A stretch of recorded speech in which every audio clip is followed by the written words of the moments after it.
In today's video, I'm going to teach you how to create a Google Drive specifically to store and organize your photos. Let's get started with this simple yet effective process that will take you around 5 minutes.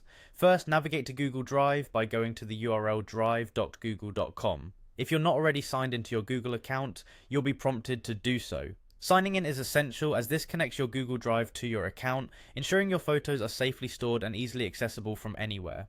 Now once you're in Google Drive, I recommend creating a new folder for your photos. This step is optional, but it's highly suggested if you want to keep your photo collection organized and easily manageable. To do this, look to the left-hand sidebar and click on the plus new button. This will open up several options for creating and adding new items to your drive. Select folder from the drop-down menu that appears. A small window will pop up, prompting you to name your folder. Choose a descriptive name that fits the photos you'll be storing, like My Photos or Family Pics. Essentially, anything that helps you easily identify its contents in the future will work perfectly.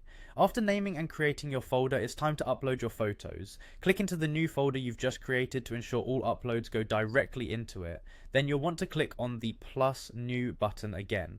This time you have a couple of options based on how you've organized your photos on your device. If you want to upload individual photos, select File Upload.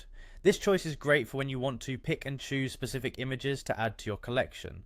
On the other hand, if you have a whole folder of pictures already organized on your computer or phone, you can opt for Folder Upload. This option allows you to upload an entire folder of photos in one go, saving you time and effort. There you have it, a neatly organized Google Drive folder dedicated to your photos. By following these steps, you've ensured that your memories are safely stored, easily accessible, and well organized for when you want to relive them or share them with friends and family.